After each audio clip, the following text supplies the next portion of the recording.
안녕하세요. 오늘 안면마비에 대해서 말씀드리려고 합니다. 안면마비는 얼굴에 나타나는 증상이라는 특징으로 인해서 증상이 심하지 않다고 하더라도 막연한 공포감으로 인해서 걱정을 하시는 경우들이 많습니다.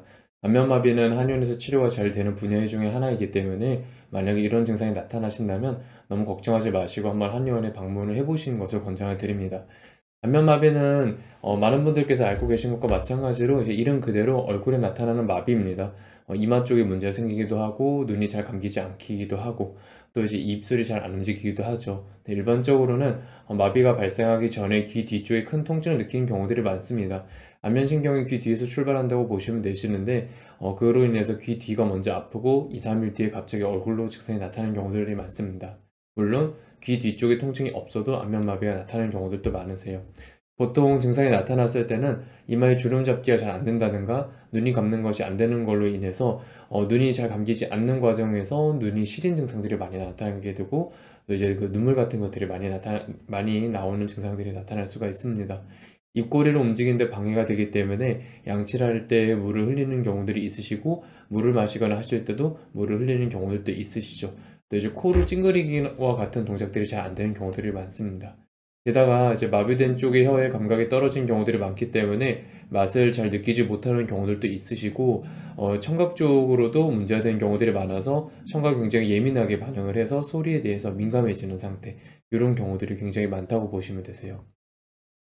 보통 이제 안면마비가 나타나게 되면 중풍이 아닌가라고 이제 걱정을 많이 하십니다. 일반적으로 중풍이라고 하는 증상은 중추성 안면마비에 해당이 되는데 일반적인 이제 구안화사라고도 부르는 말초성 안면마비와 달리 중추성에 문제가 있는 경우에는 이마에 주름이 지어지는 경우들이 많습니다. 물론 이마에 주름이 지어진다고 해서 증상이 더 나쁜 건 아닙니다. 안면마비 초기이신 분들 같은 경우에는 오히려 처음 오셨을 때는 이마에 주름이 잘 지어지는 경우들도 많으세요. 그래서 막연히 얼굴에 마비가 왔는데 이마에 주름이 지어진다. 이건 중풍인가? 라고 생각을 하시는 것보다는 우선 이런 경우에는 이제 CT 같은 것들을 찍어서 실제로 중풍에 문제가 있는지 없는지를 확인해 보는 과정을 거치게 됩니다. 그래서 막연하게 이마에 주름 여부를 가지고 너무 걱정하시거나 그러실 필요는 없습니다. 아직 안면마비 원인이 명확하게 밝혀지진 않았습니다. 다만 바이러스 감염이나 신경염증 쪽이 문제로 마비가 나타난다라고 추측을 하고 있고 그래서 보통 이 증상들이 발생했을 때 응급실로 많이 가시게 되는데 바이러스의 문제인지 아니면 신경염증 쪽의 문제인지 정확한 원인을 아직은 알 수 없는 상태에서 오신 경우들이 많은 데다가 이 원인을 발견할 때까지는 워낙 시간이 좀 걸리는 경우들도 있어서 일반적으로는 바이러스를 치료하기 위해 상바이러스제, 신경염을 치료하기 위해서 스테로이드를 같이 처방하는 경우들이 많습니다.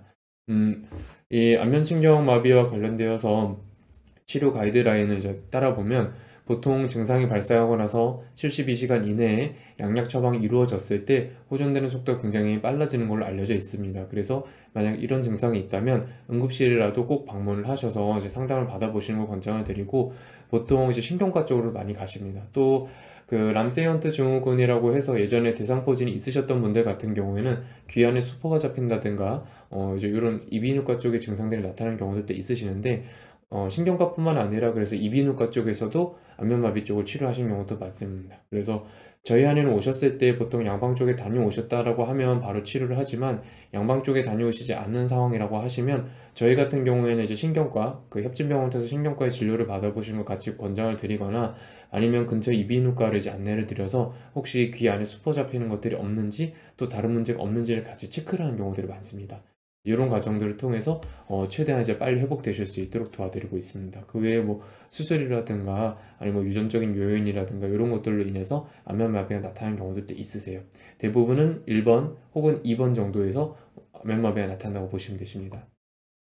안면마비의 단계는 나타나는 증상에 따라서 단계가 나뉘게 되는데 일반적으로 이제 사진에서 보시는 것처럼 대부분은 이제 2단계 혹은 3단계 즉 미각 소실 정도까지나 좀 많이 나타나면 청각 과민 정도까지는 이제 한의원에 오시는 경우들이 많으시고 그 이상인 경우에는 보통 이제 큰 병원 쪽에서 치료를 받으시는 경우들이 많으세요. 치료는 침 치료가 효과적입니다. 이 안면마비 같은 경우에는 보통 이제 양력 처방으로 끝나시는 경우들이 많으시는데, 물론 이제 염증을 제거하거나 바이러스 치료를 하는 데 있어서는 양약의 효과가 굉장히 도움이 됩니다. 근데 이제 그 운동을 이제 해보시면 아시겠지만, 운동을 하시던 분들이 갑자기 운동을 한 1, 2주 정도 쉬게 되면 근력이 떨어지는 경우들도 많죠. 얼굴도 마찬가지입니다. 얼굴에 있는 근육들도 신경이 마비가 됨으로 인해서 얼굴 근육이 잘 안 움직였을 때 얼굴 근력이 떨어진 경우들이 있죠. 그래서 시간이 지나면 염증은 제거는 되겠지만 양측의 근력의 차이로 인해서 나타난 안면 비대칭이 나타나는 경우들도 있기 때문에 보통 침추를 같이 진행하는 경우들이 많습니다. 또 신경 같은 경우에는 전기 전도 과정을 통해서 근육이 효과적으로 자극을 하게 되고 얼굴 근육을 잘 움직일 수 있게 해주는데 침치료에 전기 신호를 흘려보내는 전지 침치료를 같이 이용을 하게 되면 얼굴에 직접적으로 전기 신호를 흘려주기 때문에 잘 움직이지 않던 얼굴 근육을 효과적으로 쓸 수 있도록 도와주는 효과가 있습니다. 그래서 일반적으로 양약치료만 받으시는 것보다는 침치료를 같이 병행을 했을 때 안면마비가 조금 더 호전이 되는 경향성이 발견되고 있습니다. 또 안과치료도 중요합니다. 실질적으로 눈이 바로 손상되거나 그런 거는 아니지만 이 눈꺼풀이 제대로 움직여지지 않는 과정으로 인해서 눈이 건조해지는 경우들이 많으세요. 특히 날이 추워지거나 그럴 때는 찬바람에 닿는다든가 여러 가지 원인으로 해서 안구 건조증이 발생하게 되고 얼굴 근육 같은 경우에 시간이 지나면 회복되는 경우들이 많다고 하지만 눈이 상처가 나게 되면 이건 회복이 잘 안 되는 경우들이 많습니다. 그래서 보통 응급실로 가시게 되면 눈이 건조해지는 것을 막기 위해서 안약 처방, 보통 인공 눈물이나 이제 점압액 같은 것들을 많이 처방을 받으시게 되시죠. 한약 치료도 가능합니다. 건강보험이 적용되는 약을 이용해서 한약 치료를 받으신 경우들도 많으시고 만약 증상이 심해지는 경우에는 탕약 처방까지 개인 맞춤 처방을 받으신 경우도 많습니다.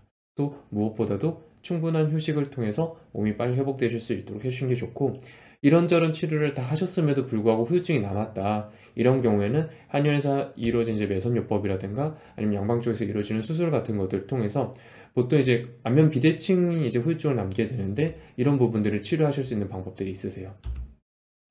치료 기간 같은 경우는 초반에 집중적인 치료를 하시면 빨리 회복되는 걸로 많이 알려져 있습니다. 정말 빨리 회복되시는 분들은 3주에서 4주 이내 2주 정도 지나면 이제 효과를 보이시기 시작을 하시고 3, 4주 이내에 거의 완치 단계까지 가신 경우도 많으세요. 하지만 연세가 좀 있으시다든가 아니면 증상이 초반에 너무 급격하게 나타난다든가 아니면 증상이 나타난 지 너무 오래되었음에도 불구하고 치료를 잘 받지 않으셨다든가 이런 여러 가지 원인들로 인해서 치료가 제대로 이루어지지 않고 방치가 되었다고 한다면 치료 기간은 조금 더 길어지는 경향은 있습니다. 후유증이 남을 확률은 약 20%로 알려져 있습니다. 조금 전에 말씀드렸던 것처럼 충분한 치료가 이루어지지 않았을 때는 후유증이 나타나는 경우들도 많으시는데 일반적인 후유증은 안면 비대칭 쪽의 문제로 나타나는 경우도 많으세요. 근데 보통 이제 많이 혼돈을 하신 것 중에 하나가 안면마비가 나타나기 이전에도 사실 안면 비대칭이 있는 경우들도 굉장히 많습니다. 원래는 안면 비대칭도 있었고 이제 얼굴에 불균형이 있으셨는데 안면마비가 나타나기 이전까지는 크게 이제 신경을 안 쓰고 계셔서 모르셨다가 안면마비가 나타나고 나니까 이제 얼굴에 관심을 갖기 시작을 하게 되고 그때부터 보이지 않았던 비대칭이 남는 경우들도 있으시죠. 그래서 이제 이 안면마비가 나타났을 때 치료가 끝났을 때 분명히 이제 신경이나 근육이나 이런 것들이 다 회복이 되어서 완치 판정을 받으셨음에도 불구하고 비대칭이 남아서 좀 걱정하신 경우도 많으시는데 엄밀히는 이제 안면마비 이전에 이제 진료를 보시고 안면마비 이전의 사진을 가지고 계셔서 그걸 비교하실 수 있으시다면 그게 가장 정확하겠지만 그게 아니라고 한다면 비대칭이 있다고 했을 때 이제 이게 꼭 안면마비 후유증은 아닐 수도 있다고 알아주시는 게 좋습니다. 안면마비 걸리셨을 때 생활 습관도 굉장히 중요합니다. 예전처럼 이제 그 찬 곳에서 주무신다고 하셨을 때 꼭 얼굴이 돌아간다 이렇게 표현을 하지는 않는데 분명한 거는 이제 찬 자극이 계속 이루어지게 되면 얼굴이 회복되는 속도가 좀 느려질 수가 있습니다. 아무래도 이제 혈액순환이 잘 되어야 얼굴 근육들이 이제 빨리 회복이 되실 텐데 차가운 곳에 노출이 되거나 찬바람이 쐬거나 하게 되면 혈관들이 수축되면서 얼굴 회복에 방해가 되실 수가 있으세요. 또 이제 인공 눈물이나 안대 같은 것들을 통해서 이제 안구 건조증이 일어나지 않도록 조금 조심해 주시는 게 좋고 또 무엇보다도 비누 사용은 조금 조심하시는 게 좋습니다.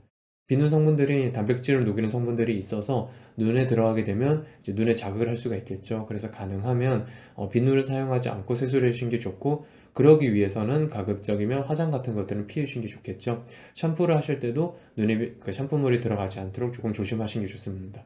얼굴 쪽에 혈액순환이 잘 증진되도록 하기 위해서 마사지나 온찜질 같은 것들을 해결해 주시는 게 같이 이제 진행해 주시는 게 좋습니다. 물론 충분한 수면과 충분한 영양 섭취는 얼굴 회복하는 데 굉장히 큰 도움이 될 수가 있기 때문에 체력 관리 차원을 위해서라도 꼭 지켜주시는 게 좋으세요. 안면마비 같은 경우에는 유병률이 그렇게 이제 많거나 그러진 않기 때문에 나한테도 그런 상태가 나타날 수 있지는 않겠다라고 생각하시는 경우들이 많으시는데 한번 생기게 되면 꽤 걱정하시는 경우들이 많습니다. 특히 30대나 40대 이제 경제활동을 한창 하셔야 되는 분들에게 나타나는 경향들이 좀 있기 때문에 이런 경우에는 너무 걱정하시기보다는 가능하면 이제 충분하게 회복 가능하신 증상이니까 근처 한의원에 꾸준하게 방문하셔서 치료를 받으시는 걸 권장을 드립니다. 특히 안면마비 같은 경우에는 초반 집중적인 치료가 굉장히 중요해서 가능하시면 매일 치료를 받으시는 것을 권장을 드리고 추후에 증상이 회복되는 정도를 봐가면서 일주일에 3번, 일주일에 2번, 일주일에 1번, 나중에 한 달에 1번 이제 이런 식으로 추적 관찰을 하면서 치료를 받으신 경우들이 많으세요. 너무 걱정하시기보다는 꼭 근처 한의원 방문하셔서 치료를 한번 받아보신 걸 권장해 드립니다. 감사합니다.